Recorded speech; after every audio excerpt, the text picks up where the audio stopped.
Maganda. Sister Base, wala po kayong sound. Yan, okay na. Okay na po. Ano ba ang dapat kong pindutin? Hindi na, okay na. Okay lang. Okay na po sound nyo. Okay na po. Hallelujah. Hallelujah. Hallelujah. Ang banal nagagalak ang iyong mga ngayong hapon na kami ay muling magsasama-sama sapagkat kami ay nawiwili na makapakinig ng iyong salita sapagkat doon kami lumalakas. Ito pong aming spiritual journey ay lagi naming binabantayan dahil nagiging maingat ang aming buhay kapag kami ay laging nananatili sa iyong presensya. Yes, so God. Salamat, Ama, dahil napakalaya namin makalapit sa iyong banal na paanan upang ihingi ng tawad ang aming mga kasalan. Nagpapasalamat po kami dahil kami ay may kapayapaan na namumuhay araw-araw dito sa lupa. Sa kabila ng aming mga nararanasan, meron kaming pangamba. Ngunit ang iyong pangako na sa Isaiah 49 verse 10, kung hindi ako nagkakamali, huwag matakot. Panginoon, maraming salamat. Dahil meron kaming Diyos na tunay na mapapagtiwalaan ng aming buhay.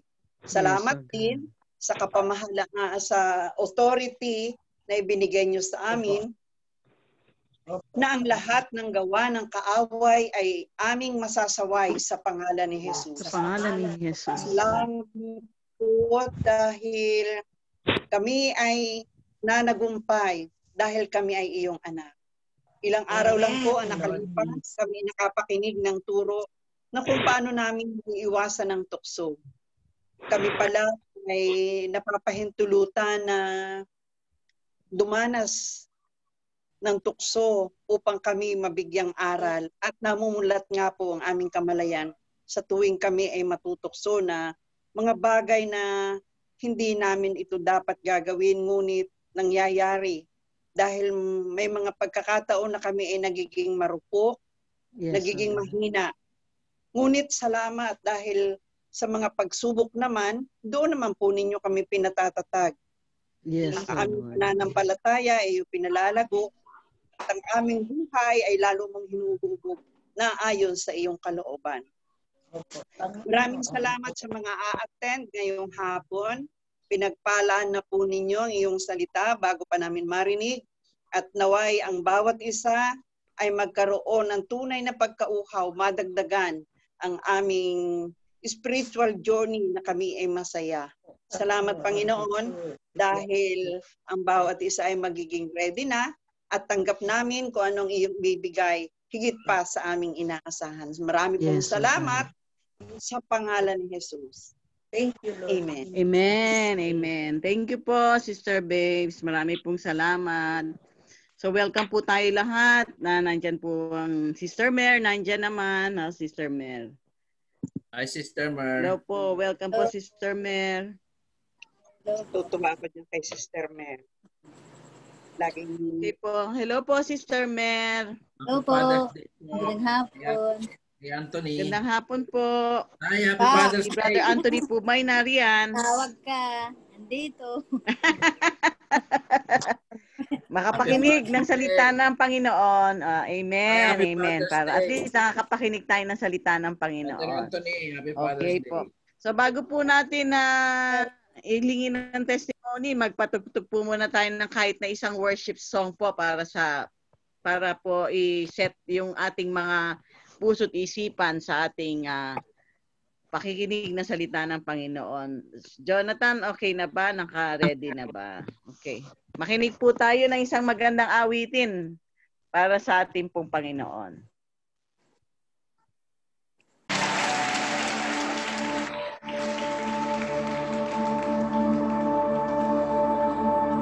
You were the Word at the beginning, one with God the Lord Most High.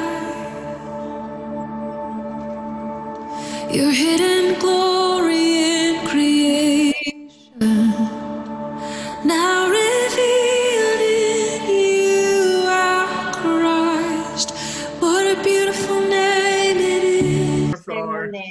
Sister Flor, hello. Sister Mai. Hello po. Hello po. Sir Kumusta na Mai. po God bless kayo po dyan? sa lahat.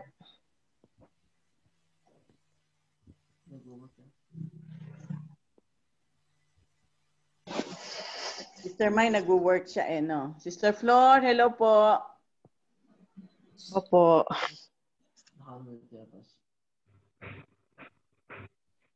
Sister Sol, kumusta ka na dyan? Okay naman po. Mabuti naman po. Okay. Hello, Sister Flor. Nandito, Sister Judy. Mag-join ka na. Hello, Sister Judy. Hello, Sister Judy. Masabi po sa Kumusta na po kayo? Wala po kayong video, di po Pastor. namin kayo makita. Wala ba? Hey, Opo. Yan. Di namin kayo makita. Yan. Nakita namin kayo. Hello. Sister Monet, alam mo na yung balita. Opo, alam na Oo nga, namin. na-inform. Nawagan ko si Beng.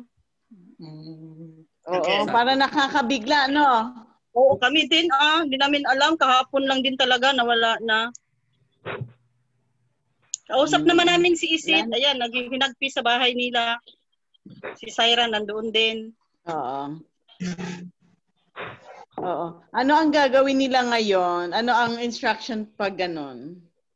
Wala, home quarantine. Home quarantine sila kasi sa site. Oh, tayo Happy Fathers. Dito yan sa atin. Sa kanila kasi hindi. Ay, di ba? Hindi Oo, ba kasi pareho? dito lang sa atin. Iba kayo schedule natin sa atin, sa kanila June. Pero Ayan, Father's Day pa din. Oo, ang mga sa atin lang naiiba. Tsaka Okay. sa Australia. Pero Happy Father's Day din, Tay. Happy Father's Day, Brother Anthony. Brother Sige po, Anthony, kasi start na ngayon tayo. sineselebrate dito yung Father's Day eh. Start na po tayo. Oo, start ka na. Okay, malinaw po ba? Malinaw. Okay, pakiwave po yung kamay, yung malinaw akong magsalita. Okay, ready na po kayo. So, ang pag-usapan po natin ngayon, yung pinakadakilang pangako ni Jesus na ang pagkabuhay na mag-uli. Ano? Ito po. So, tandaan po ninyo, sabi ni Jesus, pagdating niya, bubuhayin niya yung mga sumasampalataya sa Kanya. Kaya po, siguraduhin natin na tayo po ay nasa Panginoon bago tayo kunin ng Panginoon o bago anumang mangyari. Huwag kayong mag-alala. Ang kamatayan po ay hindi katapusan. Para sa mga Kristiyano, ang kamatayan, yan po ang tinatawag na umpisa ng buhay na walang hanggan. Pag-usapan po natin yung detalyado kung paano po bubuhayin ni Lord yung mga namatay na nasa Kanya. So, tandaan natin, ang bubuhayin lang po ng Panginoong Hesus yung mga sumasampalataya sa Kanya. Hindi po lahat ng tao. Okay? So, muling bubuhayin ang mga patay na nakay Kristo. Yan po ang ating pag-uusapan ngayon. So, ini-encourage ko po kayong lahat, kahit ano po ang mangyari, huwag po kayong matakot sapagkat ang Panginoon, meron po siyang pangako. Pero huwag ka rin kayong mag-alala dahil pinagpe-pray namin kayong lahat. Alam ko po, di tayo pababayaan ng Panginoon sa pandemic na to. So, hindi po tayo pahintulutan ng Diyos na hindi natin maunawaan, hindi natin makikita sa Kanyang salita ang lahat ng Kanyang ipinangako. So, pag-aaralan po natin detalyado ang pagbuhay ni Jesus Christ sa mga patay. Okay? Tandaan natin, muling bubuhayin ang mga patay na kay Kristo. Ibig po sabihin ng bubuhayin, yung katawan mong namatay. Hindi ho yung namatay ka, hihiwala yung espiritu mo, kaluluwa, pupunta ng langit. Hindi po yun ang pinag-uusapan. Ang pinag-uusapan po dito, yung katawan nating mamamatay, ililibing, na-cremate, bubuhayin uli po ng Diyos yun. Yun ang pangako ng Panginoon. So, ito po, umpisa na natin. Okay. Alam niyo po bang si Jesus nangako siyang bubuhayin tayong muli sa kanyang pagbabalik? O maniwala po kayo, si Jesus po ang nagsabi, pagbalik niya, bubuhayin niya yung mga sumasampalataya sa kanya. Sabi po sa John 11:25-26, sinabi sa kanya ni Jesus, ako ang muling pagkabuhay at ang buhay. Sabi ni Jesus, ako yung muling pagkabuhay, sabi niya. Ako yung bubuhay sa inyo. At ako rin ang buhay nyo ngayon. Ang sino mang sumasampalataya sa akin, sabi ni Jesus, kahit mamatay, ay muling mabubuhay. Sino mang nabubuhay at sumasampalataya sa akin, sabi ni Jesus, ay hindi mamamatay kailanman. Naniniwala ka ba sa sinabi ko? Naniniwala po ba tayo sa sinasabi ni Jesus? Amen. Amen. Sabi po ni Jesus, siya yung pagkabuhay. Ibig sabihin, pag naniniwala tayo kay Jesus, sumasampalataya tayo sa Kanya, nagpe-pray tayo sa Kanya, pinag-aaralan natin yung Kanyang salita, nagpapa-under tayo sa Kanyang kapangyarihan, sinasamba natin siya, pinupuri natin siya, tinataas natin siya. Alam niyo po ba, ang sabi niya, kahit mamatay kayo, muli ko kayong mabubuhayin. Ang sino mang nabubuhay, sabi niya, ang sabi niya, habang buhay ka pa, pag sumasampalataya ka sa akin, sabi niya, hindi ka na mamamatay kailanman. Naniniwala ka ba sa sinabi ko? Okay, sabi niya. So, nangako siya. Okay, alam niyo po ba, kung paano po binuhay na mag-uli si Jesus ni God, yung kanyang ama. Kasi po si Jesus puspos ng Holy Spirit. At tandaan nyo, yung pong mga Kristiyano, binigyan din ng Panginoon ng Holy Spirit. Kapag yung Holy Spirit nananatili sa atin, kapag yung Holy Spirit palagi nating kasama, palagi tayong prayerful, palagi tayong nakikinig ng salita ng Diyos. Palagi tayong nagbabasa ng Biblia. Palagi tayong nagde-devotion. Palagi nating hinihingi yung Espiritu ng Diyos. Alam niyo po ba yung Espiritu ng Diyos na kay Jesus Christ? Nung pumamatay si Jesus Christ, dahil puspos siya, sa ikatlong araw, binuhay siya pong mag-uli ng Diyos. At siya rin mismo ang nagsabi, binuhay niya ang kanyang sarili. Sabi niya sa mga Pariseo, sabi niya, iguho ninyo ang templong ito at itatayo ko sa ikatlong araw. Sabi niya gano'n. Akala ng mga Pariseo, tinutukay ni Jesus yung building, yung hindi nila alam, yung tinutukoy niya, yung templo, yung kanyang katawan. Kasi templo siya ng Holy Spirit. Ganon din tayo. Tayo'y templo ng Holy Spirit. Sabi dito sa 11, kung naninirahan sa inyo ang Espiritu ng Diyos, yung Holy Spirit, na siyang muling bumuhay kay Jesucristo. Siya ang muling bubuhay sa inyong mga katawang may kamatayan sa pamamagitan din ng kanyang Espiritong naninirahan sa inyo. Mga kapatid, sinasabi po dito ni Pablo sa Roma, yun daw katawan natin na yan, mamatay man yan, sa pamamagitan ng Espiritong naninirahan sa atin, bubuhayin uli tayo ng Panginoon, katulad ng pagkabuhay na mag-uli ni Jesus Christ. Amen, Amen po ba? Amen. Amen. Okay. Meron pong dalawang uri ng pagkabuhay na mag-uli. Kasi po sa mga kwento sa Biblia, may binuhay si Jesus nung hindi pa siya napapako sa krus. Yung pong binuhay niyang mag-uli na nung buhay pa siya, namatay pong muli yun eh. Bibigyan ko po kayo ng halimbawa. Binuhay pero namatay na uli. Okay, dito po yung mga binuhay ni Jesus Christ nung nandito pa siya sa lupa pero namatay uli. Sino ho sila? Ito.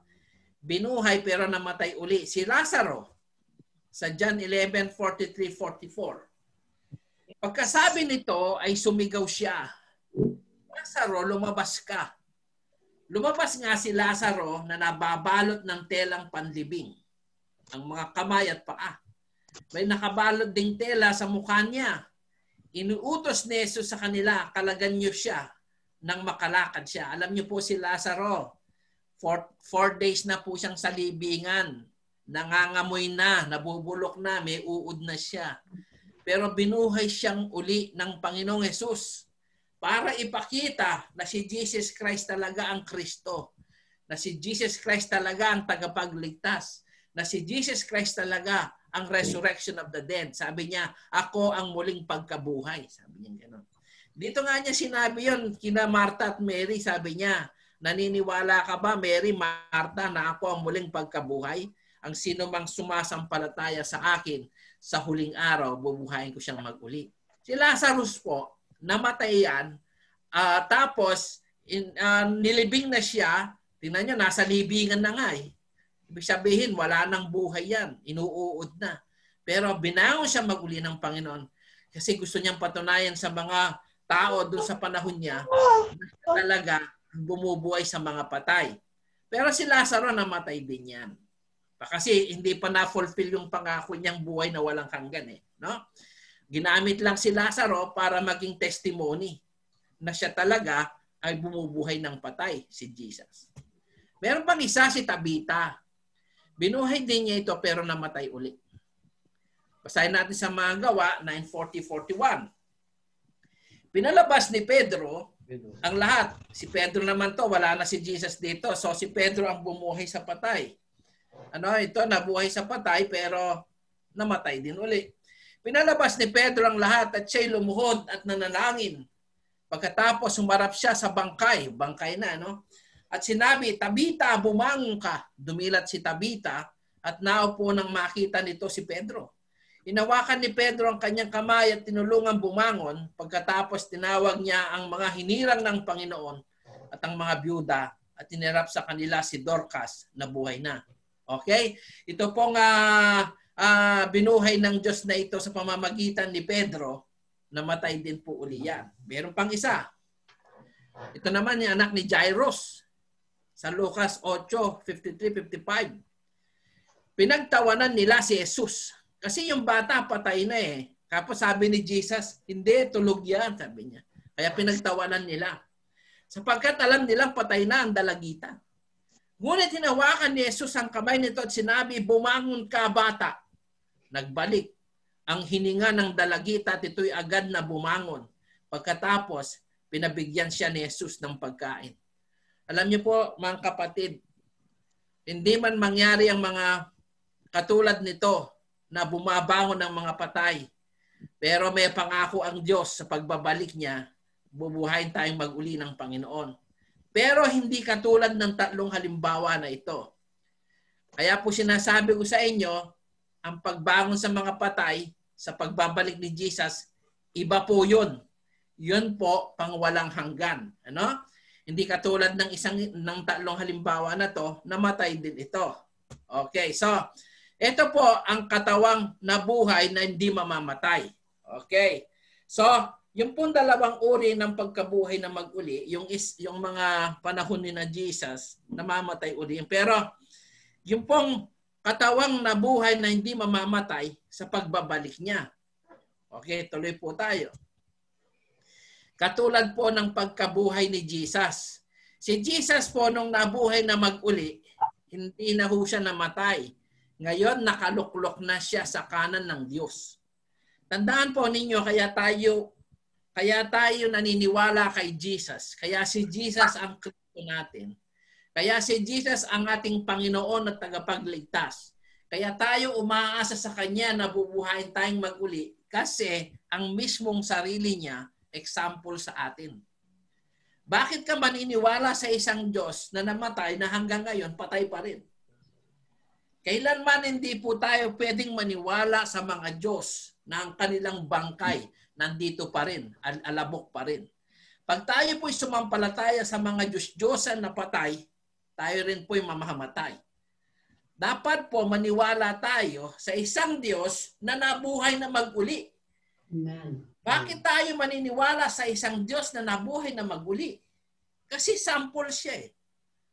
Kaya ako po talagang naniniwala ako bilang isang Kristiyano na si Jesus Christ ang makapagliligtas sa akin. Unang-una, siya mismo nabuhay siyang maguli. Kaya nga pag sinabi niyang, naniniwala ka ba na bubuhayin kita pag sumampalataya ka sa akin? Bakit hindi ako maniniwala? Eh meron siyang katibayan, yung kanyang sarili.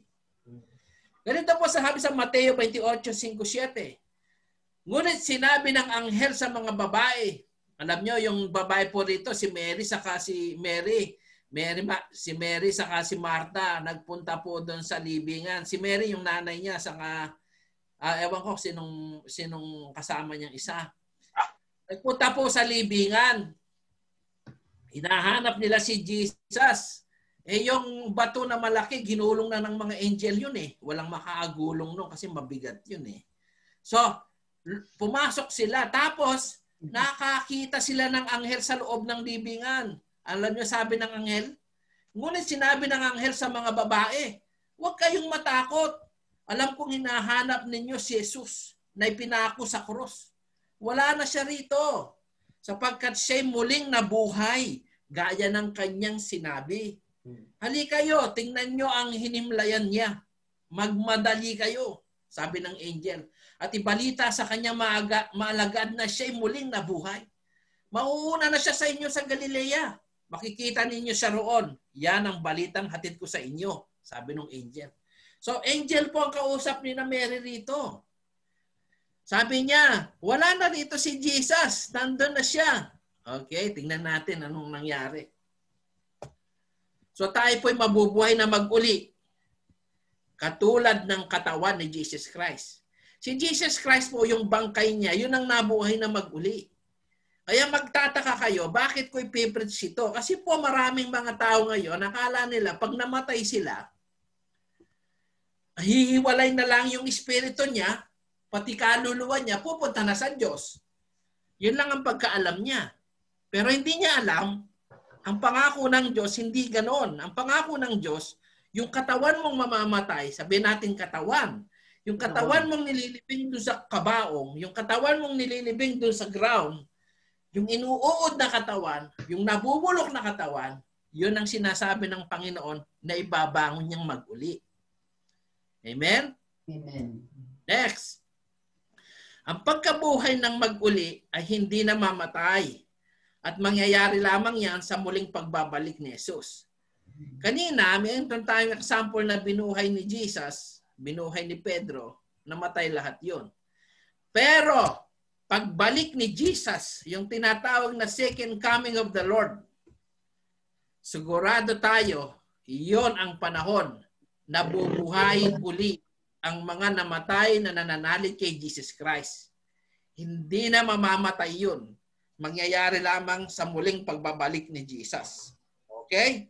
Explore na natin ang Bible.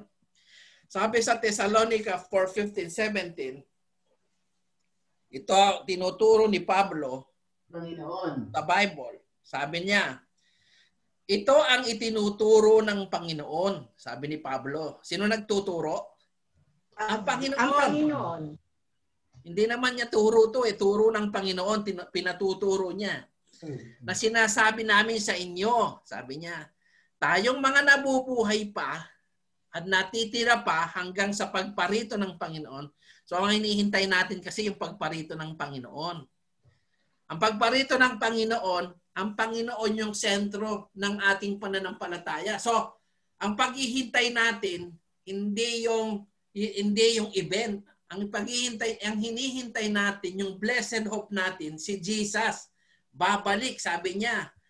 Pagparito ng Panginoon, sabi niya gano'n. Halimbawa, dumating ang Panginoon, buhay ka pa.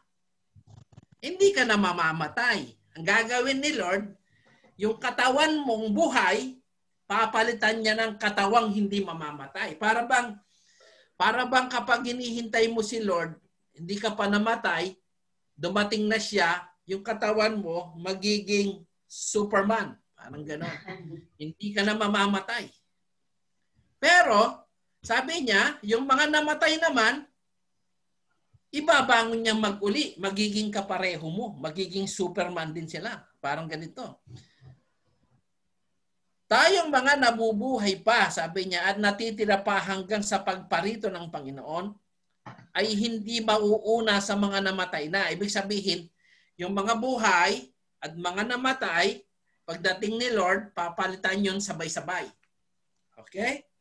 Sa 16, sa araw na iyon, so isang araw lang yun ha, pagdating ni Lord, isang araw lang yun, ay maririnig ang tinig ng arkanghel at ang tunog ng trompeta ng Diyos. Pagbalik ni Jesus Christ, tandaan natin, merong arkanghel. Meron siyang dalang trompeta. Isa-sound nila yung beep. Tapos mga angel, mag-hallelujah yun, kakanta yun, makikita nyo sa langit.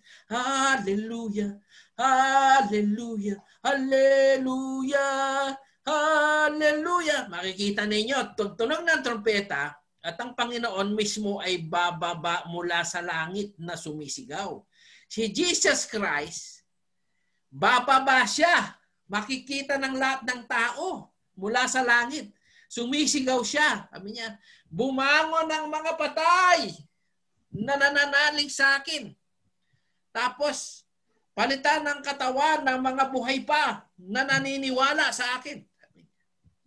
At ang mga namatay na sumasampalataya kay Kristo ay bubuhayin muna. Isang araw lang yun ha, sabay yun eh. Pagkatapos, tayo namang mga buhay pa at natitira ay titipunin sa alapaap kasama ng mga binuhay upang salubungin ang Panginoon sa impapawid. Sa gayon, makakapiling natin siya magpakailanman. So sabi ni Jesus, tayong mga buhay pa, pag dumating siya, hindi na tayo mamamatay. Kaya mapalad ka pag buhay ka, dumating si Jesus eh. Pero dapat, sumasampalataya ka sa Kanya. Kasi po, hindi niya bubuhayin yung mga hindi sumasampalataya sa Kanya.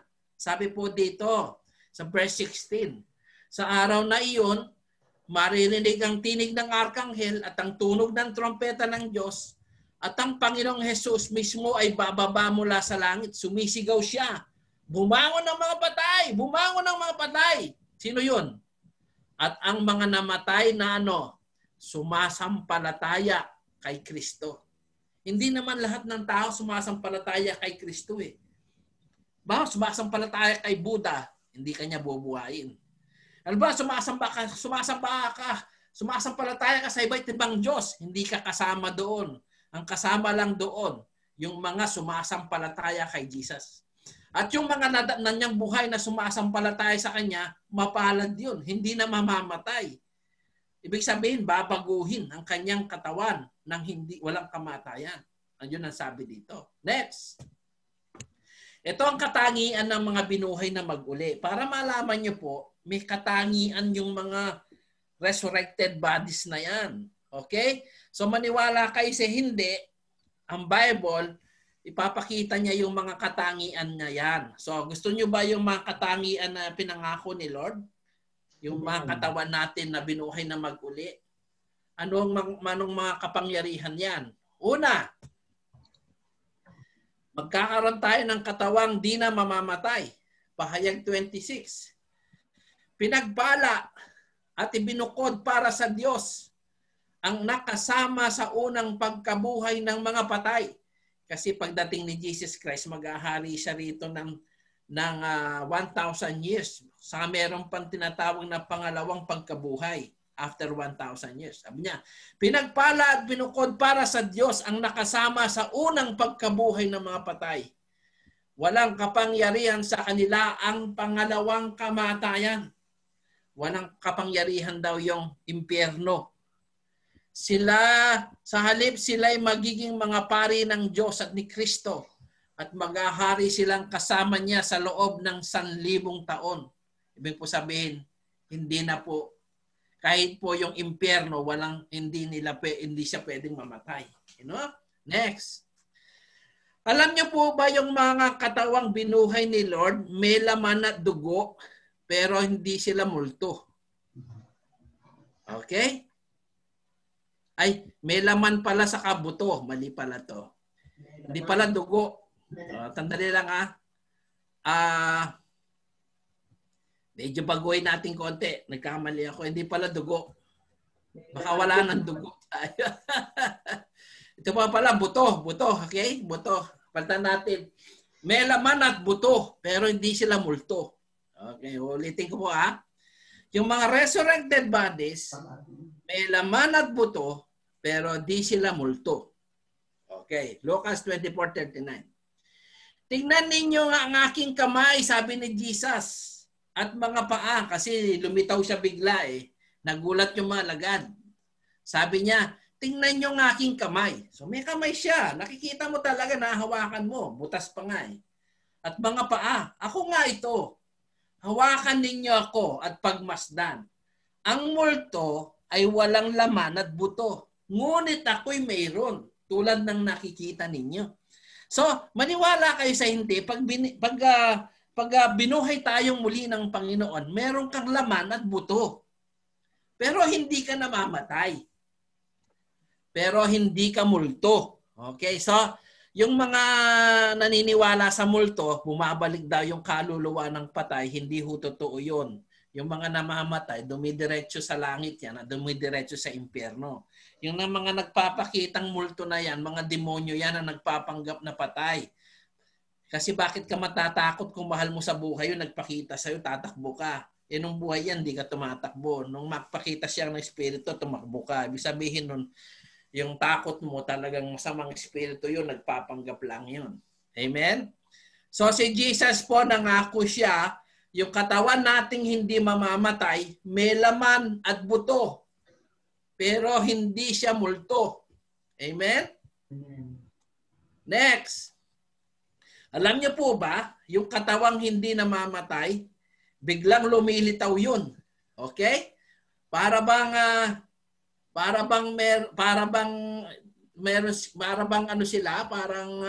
teleportation. Nagte-teleport ka. Okay? So, yung mga katawan na ito, parang nagte-teleport. Tumatagos kahit saan, nawawala, tapos pumupunta sa ibang lugar, may power. Okay, sabi dito, tingnan natin yung katawan ni Jesus na biglang lumilitaw. Lucas 24:36-38. Nagpakita si Jesus sa kanyang mga alagad. Habang pinag-uusapan nila ito, tumayo si Jesus sa kalagitnaan nila. Kasi nung nabalita ng mga alagad na nagbangon na mag-uli si Jesus sa mga patay, hindi nila alam kung asan siya. So nag-uusap-usap sila. Tapos biglang lumitaw si Jesus sa gitna nila. Ikaw ba naman pinag-uusap niya tapos bigla na nalilitaw sa gitna? 'Di ba matatakot kayo? 'Di ba? Sabi niya. Tarabang si Jesus biglang tanan. Tapos nagsabi, "Sumainyo ang kapayapaan," sabi niya. Natigilan sila at natakot sapagkat akala nila nakakita sila ng multo. Bakit ka matatakot? Bakit ka matitigilan? Kasi mabibigla ka, bigla na lang lumitaw Kaya sinabi ni Jesus, bakit kayo natitigilan? Bakit kayo nag-aalinlangan? So ibig po sabihin, yung katawang hindi mamamatay na nangyari kaya sa katawan ni Jesus, bigla pong lumilitaw yan, biglang nawawala. Amen? Yun po ang kapangyarihan. Alam nyo rin pong nag-iiba rin ang anyo? Pwede po tayo mag-iba ng anyo, katulad ni Jesus. Nung una po nilang makita ni Mary, ay mga alagad na pinag-uusapan nila. Sumabay si Jesus sa kanila, hindi nila nakilala. O nga naman, nung ipako sa krus si Jesus Christ, puro siya mga sugat, di ba? Puro siya mga hiwa-hiwa, puro dugo. Nung makita nila si Jesus, hindi nila nakilala agad kasi ibang mukha. Nag-ibang anyo niya. Nakilala lang nila siya nung kausapin sila. Sabi dito, habang sila'y nag-uusap, lumapit si Jesus at nakisabay sa kanila. Ngunit siya'y hindi nila nakilala na para bang natatakpan ang kanilang mga mata. Ibig po sabihin, yung katawan na binuhay na mag-uli ng Panginoon, pwede siyang mag-iba-iba ang anyo. Amen? Katulad ni Jesus. Hindi mo makikilala siya agad pag ayaw niya. Ganon po Ganon po yung katawan na hindi mamamatay. Resurrected body. Ito po, bigla ring nawawala kahit anong oras. Lucas 24:31-32. Noon nabuksan ang kanilang mga mata. Ito, kadugtong lang nito kanina. At nakilala nila si Jesus. Subalit siya biglang nawala sa kanilang paningin. Nakita ninyo, biglang lumilitaw, biglang nawawala. Nasabi nila sa isa't isa, kaya pala nag-aalab ang ating puso habang tayo kinakausap niya sa daan at pinapaliwanag sa atin ang mga kasulatan. Si Jesus pala yun, sabi ng malagad. No? So, ibig po sabihin, pag tayo po'y binuhay na mag-uli ng Panginoon, wala na pong pandemic na yan. Wala pong kabuluhan ng lahat ng bagay sa mundo. Dahil ito po talaga ang hinihintay natin. Mamatay man tayo sa daigdig na ito, ito po ang pangako ng Diyos na mapapasa atin balang araw. Amen po ba? Amen. Okay, next. Alam niyo po ba yung katawang hindi mamamatay, yung resurrected body na gagawin ni Jesus pag binuhay tayong mag-uli? Matutulad po daw tayo sa mga anghel kahit na may katawan. Tignan nyo ha, ang mga anghel, espiritu yan. Pero tayo pong mga binuhay na mag-uli, meron tayong mga katawan. So, ibig sabihin, tayo po ay binuhay na mag-uli, may katawang hindi namamatay, pero yung katangian natin parang mga anghel. Okay, ulitin ko. Nabuhay ka mag-uli, hindi ka namamatay, meron kang katawan. Nakikita ng tao. Pero, katulad ka ng mga anghel. Sabi niya, hindi na rin sila mamamatay sapagkat matutulad sila sa mga anghel, sabi ni Jesus. Sila'y mga anak ng Diyos dahil sila'y napabilang sa mga muling binuhay. Maging si Moses ay nagpapatunay na muling binubuhay ang mga patay sapagkat sa salaysay tungkol sa nagliliyab na mababang puno, ang Panginoon ay tinawag niyang Diyos ni Abraham, Diyos ni Isaac at Diyos ni Jacob. Maniwala po kayo sa hindi. Tayo po ay matutulad sa mga anghel. Hindi na rin po sila mag-aasawa. Sumagot si Jesus, sa buhay na ito, ang mga lalaki at mga babae ay nag-aasawa. Ngunit ang mga lalaki at babaeng karapat-dapat na mapasama sa muling pagkabuhay ay hindi na mag-aasawa. Okay. May nagtanong nga po kagabi doon sa Bible study namin eh. Magkakilala pa ba daw ang mag-asawa? Natural. Siguro kami ni Sister Monet doon, magkapatid na lang kami. Pero alam namin na buhay namin dito sa daigdig. Nakatawa kami dati. Amen po ba? Amen. Okay. Next. Ang Diyos po ay gagawa ng bagong katawang panlangit. Yung pong resurrected bodies, tinatawag din ng Biblia ng katawang panlangit. Kasi po yung ating katawan ngayon, tinatawag ng Biblia na katawang panlupa. Pero yung gagawin ni Lord, tawag doon katawang panlangit. Hindi ho kaluluwang panlangit ha, hindi espiritong panlangit. Ang sabi niya, katawang panlangit. Basahin natin. Paano bubuhay ng mga patay? Sa unang Korinto 15:35-39, sabi po nito. So, balit may magtatanong. O di, para bang tayo na rin nagtatanong eh, no? Paano bubuhayin muli ang mga patay? Ano ang magiging uri ng katawan nila? Hindi naman tinatanong dito. Anong magiging uri ng espiritu nila? Hindi yung ganon. Ang sinasabi po dito, katawan. Yung namamatay. Ano? Sa 36, hindi ko nababasahin yung isang word na yon. Hindi mabubuhay ang binhing itinanim hanggat hindi yun mamamatay. Tama nga naman. Paano ka bubuhayin kung di ka namatay? Parang ganito lang po yun eh. Kailangan ka mamatay muna para masabing nabuhay ka maguli. Kasi ang yung pagkabuhay na maguli para doon lang sa mga namatay. No? Sa 37, at ang itinatanim ay hindi halamang malaki na, kundi binhi. Tulad ng butil ng trigo o ibang binhi. Kahit mga halaman daw, nag-start yan sa binhi. Ganon din po yung katawang panlangit. Ang Diyos ang nagbibigay ng katawan sa binhing yun, ayon sa kanyang kagustuhan. So maniwala kayo sa hindi, Kung ang Diyos, binibigyan niya ng iba't ibang katawan yung mga puno. Binibigyan niya ng katawan ng iba't ibang mga hayop. Binibigyan niya ng katawan ng iba't ibang tao. Hindi ba niya kayang bigyan ng katawan ang binuhay niya maguli? Yun lang po ang question dun eh. Bawat binibigyan niya ng angkop na katawan at hindi pare-pareho ang laman ng mga linikhang may buhay. Ibang laman ng tao, ibang laman ng hayop, ibang mga ibon, ibang mga isda. Okay? Iba rin yung katawang panlangit. Ito po. Sa 40-41, may mga katawang panlangit. So, hindi tayo nag-uusap dito ng espiritu, kaluluwa. Sabi po rito, may katawang panlangit. At meron namang panlupa. So, ngayon, ang ating katawan, tinatawag na katawang panlupa.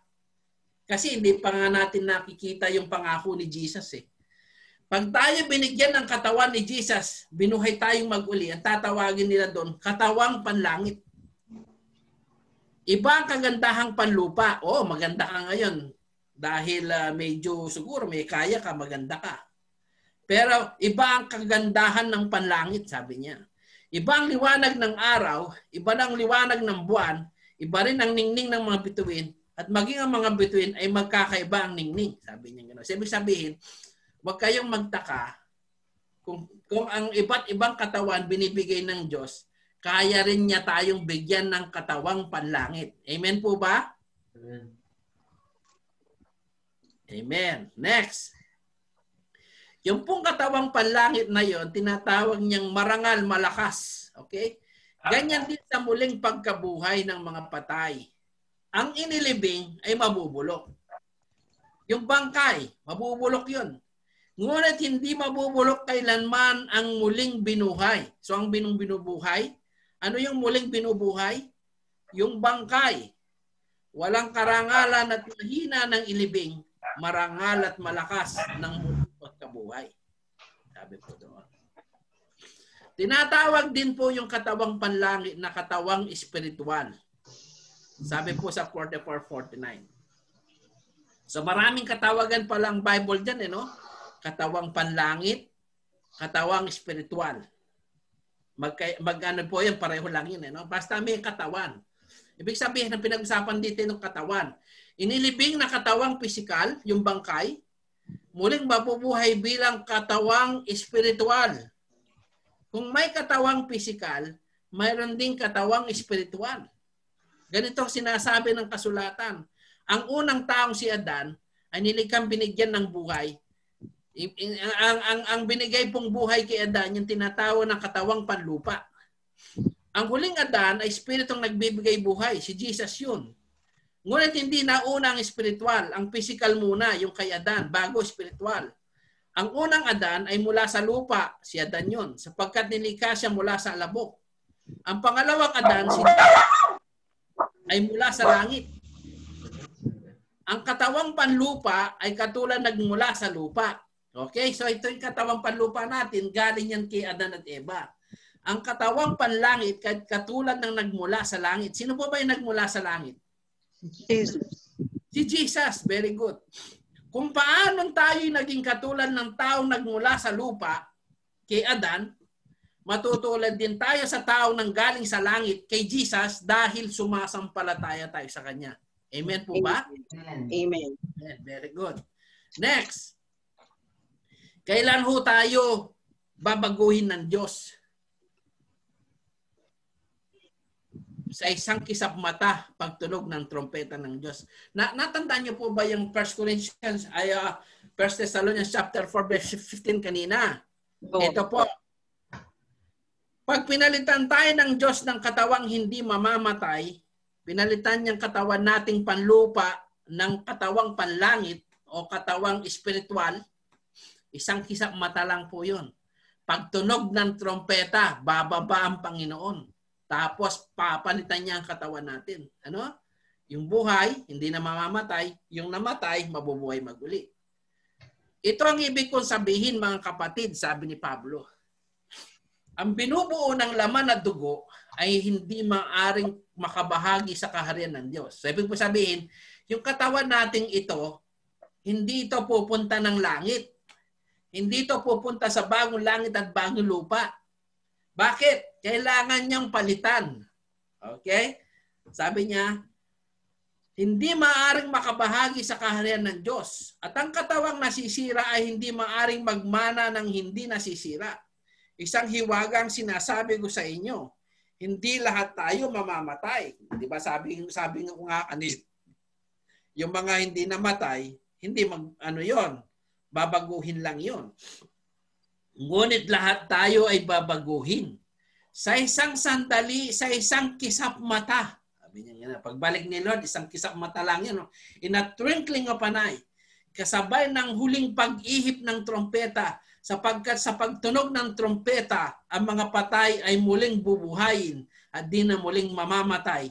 Babaguhin tayong lahat. Amen po ba? Amen. Next, yung pong immortalidad, ang walang kamatayan. Alam niyo po ba yung mga scientists ngayon, kahit mga una pang panahon, naghahanap sila ng tinatawag na immortalidad. Kahit yung mga Pharaoh, kahit yung mga hari ng mga Egyptian, ng mga Sumerian, naghahanap sila ng lunas na wala ng kamatayan. Immortality. Diba yung mga Dracula, mga pelikula lang yun, kahit hindi totoo, di ba? Mga immortal sila. Hindi ho totoo yun. Ang talagang immortal, yung pangako ni Jesus. Okay? Sabi po sa 1 Corinthians 15:50-55, ang ating katawang nabubulok, yung bangkay, ay mapapalitan ng hindi nabubulok. At ang katawang mamamatay ay mapapalitan ng katawang hindi mamamatay. Kapag ang nabubulok ay napapalitan ng di nabubulok, at ang kamatayan ay mapalitan na ng walang kamatayan, matutupad na ang sinasabi ng kasulatan. Nalupig na ang kamatayan, lubos na ang tagumpay. Nasaan o kamatayan ng iyong tagumpay? Nasaan o kamatayan ng iyong kamandag? Ginapi na po ni Jesus yung kamatayan. Kaya maniwala kayo sa hindi. Ang buhay natin dito sa lupa, pansamantala lang yan. Preparasyon lang yan. Kasi gusto ni Lord, bago tayo pumunta ng langit, matuto muna tayo ng kanyang salita. Matuto muna tayong sumunod sa kanya. Matuto muna tayong maglingkod sa kanya. Kasi po, pag hindi natin nagawa yun, ewan ko kung makakasama tayo sa pagkabuhay na maguli. Pero ako po'y naniniwala, pag tayo po'y kasama ngayon sa Bible study na ito, sigurado po, sasama tayong lahat. Amen? Amen. Amen. Last verse. Ngayon po, in-encourage tayo ni Pablo. Ito po yung ating last verse, conclusion. Manatili po tayong nakatayo. Magpakatatag. Huwag matitinag. Huwag na ho kayong susuko. Huwag na ho kayong lalayo sa Panginoon. Sabi niya, huwag na kayong aalis sa Kanya. Manatili kayo. Magpakatatag kayo kahit anumang problema, kahit anumang suliranin, kahit COVID-19 man yan, kahit terorista man yan, harapin nyo, wag kayong matitinag, wag kayong matakot. Bakit? Pag dumating si Jesus, halimbawa merong Kristiyanong namatay, parang natulog lang siya, bukas lang darating na ang Panginoon sa kanya kasi hindi niya na alam natutulog lang siya. No? Hindi niya na alam yung nangyari sa daigdig nung siya'y mamatay. Pero pagbalik ng Panginoon, parang nanaginip lang siya kinabukasan. Okay? Ganun lang po yun. Ang kamandag ng kamatayan ay ang kasalanan. So, yung pong kamandag ng kamatayan, yung papunta sa impyerno, ay bunga ng kasalanan. At ang kapangyarihan ng kasalanan ay nagmumula sa kautusan. Kaya sabi niya, magpasalamat tayo sa Diyos na nagbibigay sa atin ng tagumpay sa pamamagitan ng ating Panginoong Jesucristo. Kaya nga, mga minamahal kong kapatid, sabi niya, magpakatatag kayo. Huwag matinag. Maging masipag kayo palagi sa paglilingkod sa Panginoon, mga kapatid. Hinihamon tayo ni Pablo. Huwag magpakatatag tayo, huwag matitinag. Huwag tayong susuko sa paglilingkod sa Panginoon. Dahil alam ninyong hindi masasayang ang inyong pagpapagal para sa Kanya. Amen po ba? Amen. Tapos na po tayo. Pagpe-pray ko naman kayo para bago naman tayo matapos, pagpalain kayo ng Panginoon. Pag-ingat ko kayo sa COVID-19 na yan. Amen po ba? Amen. Amen. Tayo pong lahat ay manalangin at pagpe-pray ko po kayo. Amen. Pwede po ba ninyong itaas ang inyong kamay para makita ng Panginoon na sumasang-ayon kayo sa panalangin ito? Amen. Thank you, Lord. Panginoon, marami pong salamat mga kapatid ko na nakikinig. Mga kapatid ko na sumasang-ayong nakikiisa sa iyong pangako. Na balang araw sa muli mong pababalik ay kami bubuhay mong mag-uli, Panginoon. Gagawin mo ang aming katawan ng katulad ng sa iyo kung paano ka nabuhay na mag-uli. Salamat po sa banal mong Espiritu Santo na siyang naninirahan sa aming puso't isipan at katawan ngayon. Patawarin niyo po kami sa lahat ng aming kasalanan. Patawarin niyo po kami sa lahat ng aming mga pagkukulang, lahat ng aming mga kasalanan ginawa noon pa man. Panginoong Yesus, tinatanggap kita bilang aming Panginoon tagapagligtas ng aming buhay. Patawarin niyo po kami. Iligtas niyo po kami sa COVID-19 na ito.